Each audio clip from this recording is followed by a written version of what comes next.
मासुर्ली ते चौधरवाडी दरम्यान धामणी नदीवरील बंधाऱ्यालगतचा सुमारे 200 मीटर रस्ता ऐन उन्हाळ्यातही चिखलमय बनला असून वाहतुकीस मोठा धोका निर्माण झाला आहे।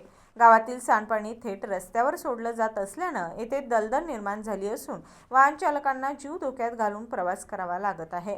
परिते, राशिवडे, चांदे, कोते मार्गे मासुर्ली, धुंदवडे, अंदूर गावातून जाणारा हा अंतर्गत जिल्हा मार्ग शेणवडे येथे कोल्हापूर, गगनबावडा, कोकण महामार्गावर जोडला जातो।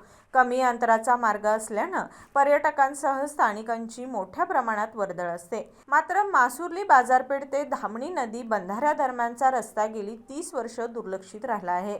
रस्त्यावर मोठे खड्डे, चिखल, दोन्ही बाजूंनी वाढलेली झाडे, झुडपे आणि तुंबलेलं पाणी यामुळे अपघाताच्या घटना वाढत आहेत।